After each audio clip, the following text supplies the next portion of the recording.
Den 15. juni år 2000. Dette var dagen, hvor Rasmus Søndergaard kom til verden.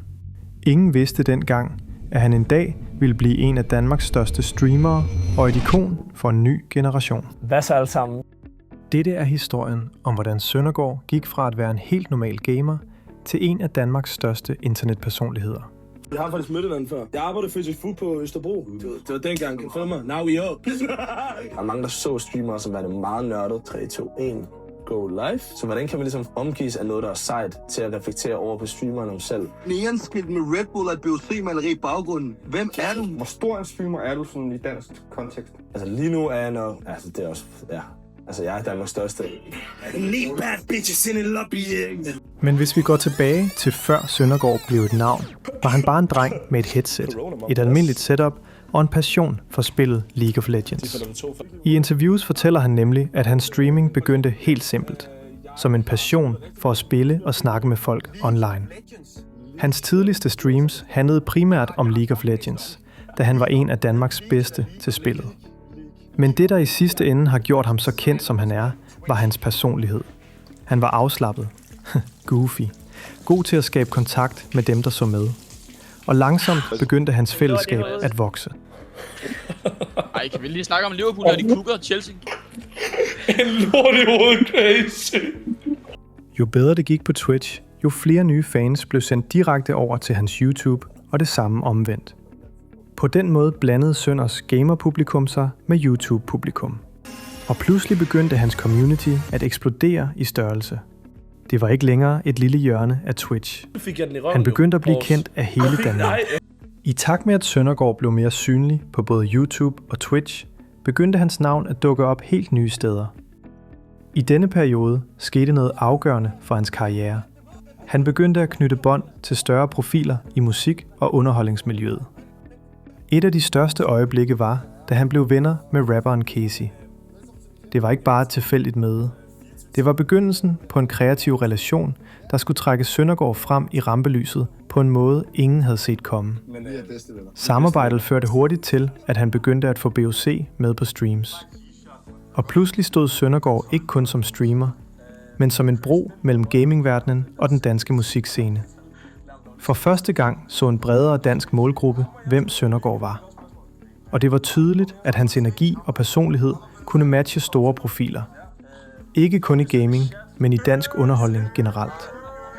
Samarbejderne med Casey og BOC blev et vendepunkt.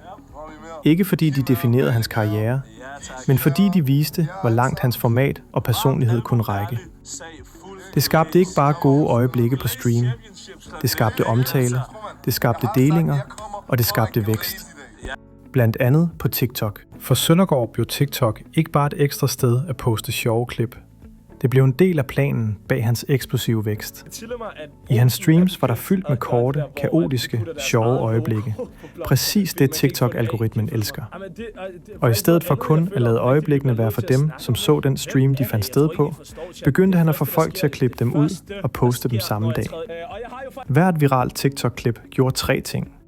Sendte nye folk direkte ind på hans streams, boostede visningerne på YouTube, forstærkede hans brand og genkendelighed. Det blev en strategisk del af hans karriere. Twitch skabte øjeblikkene, TikTok spredte dem, og YouTube forvandlede den til længere content. Det er en af hovedårsagerne til, at Søndergaards vej til toppen virkede så pludselig. Men i virkeligheden var det en meget bevidst brug af shortform-platformen, der var med til at gøre forskellen. Selvom Søndergaard startede med at streame mange år før han rigtig begyndte på YouTube, er der mange i dag, som kender ham fra YouTube. På YouTube begyndte hans kreativitet for alvor at tage form. Her begyndte han at lege med større idéer, koncepter, der lå langt ud over almindelig gaming-content. Men med større ambitioner kom også større forventninger. Da Søndergaard begyndte at lave gruppedrevne challenges, pranks og konkurrencer i et format, der mindede om populære udenlandske creators, begyndte nogen at kalde det Beta Squad kopi-content. Det var en periode, hvor hans navn ofte blev nævnt i debatter om originalitet, inspirationskilder og udviklingen af dansk underholdnings-YouTube. Men midt i kritikken var der én ting, der stod klart. Han var villig til at tage chancer og bygge større formater, end danske creators normalt forsøgte. Og det var netop i denne fase, at hans første rigtige YouTube-serie blev født. En serie, der skulle blive en af hans tidlige signaturer. Billy vs. Dyrt, Søndergaard og Jon. Sammen med Jon skabte han en serie, der hurtigt fangede seerne. For at finde ud af, hvad er bedst til pris. Konceptet var simpelt, men effektivt. Sammenlign billige og dyre versioner af alt fra mad til fysiske ting, og lad personligheden bære resten. Og det var præcis det, der gjorde serien speciel. Det handlede ikke om prisen, men om kemien mellem de to. Det var råt, spontant og underholdende. Og for mange fans blev netop denne serie deres første rigtige møde med Søndergaard på YouTube. Billy vs. Dyrt blev et vendepunkt. Ikke fordi det var hans mest sete projekt nogensinde, men fordi det viste, hvad han kunne, når han byggede formater op fra bunden. Og når man ser tilbage, er det tydeligt, at serien blev et af de første skridt mod den mere ambitiøse, underholdningsdrevne stil, han senere blev kendt for. Det her var perioden, hvor Søndergaard fandt sin stemme på YouTube. Hvor han lærte at håndtere både kritik, hype og forventninger. Og hvor hans kreativitet begyndte at tage den form, der senere skulle definere hans rise. Da Søndergaard var en mellemstor dansk content creator, besluttede Søndergaard sig for at prøve noget, der skulle blive hans første rigtige virale hit. At lave en sang. Ikke fordi han drømte om at blive musiker. Ikke fordi han ville skabe et hit. Men fordi han havde fået en idé, der var både kaotisk, sjov og fuldstændig Søndergaard. Kunne han lave en sang og få den i top 50? Det var udgangspunktet for Svaneflex. En sang, der startede som et eksperiment. I den her video, der vil jeg forsøge med intet talent, altså absolut intet musiktalent, at lave en sang, som altså bliver et kæmpe hit. Men spørgsmålet er, behøver man talent for at lave god musik? Men Svaneflex var rå, simpel, humoristisk og langt fra poleret. Men den havde noget, der ofte slår professionalisme, personlighed. Og mod alle forventninger begyndte sangen at sprede sig. Fans delte den, folk grinte af den, reaktioner poppede op, og tallet steg og steg. Det, der skulle være en engangsidé til en video, blev starten på hans lille, men effektive musikfase, hvor projekter som Rover hurtigt fulgte efter og cementerede, at Søndergaard havde fundet endnu et rum, hvor hans energi kunne leve.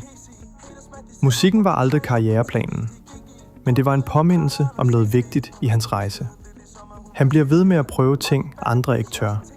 Og ofte var det netop de projekter, der skabte de største spring i hans karriere. Det 13. oktober fandt Søndergaards største projekt hidtil sted. Sønderton. Søndergaard besluttede sig for at lave en subathon. Det var endnu et projekt, hvor han, som altid, gik all in uden at tænke på konsekvenserne. Formatet var simpelt. Hver gang nogen subscribede på hans Twitch, blev streamen forlænget. Men hvad der startede som en sjov idé, blev hurtigt til en af hans mest ekstreme, udmattende og ikoniske oplevelser. Timer blev til dage. Dage blev til en rutine af at sove på stream, morgenmad på stream, kaos på stream. Altså levede han på streamen i 2 uger. Der opstod øjeblikke, der stadig bliver brugt som klip og interne jokes blandt hans følgere i dag. Der blev slået Danmarks rekorder. Han blev top 10 streamer i verden. Der var kæmpe hype trains, kæmpe store gæstenavne, herunder Blackman, Danmarks udenrigsminister og Christoffer. Udover det var der også nedture, hvor han fik træthedsnedbrud, hvor han kæmpede mod udmattelse.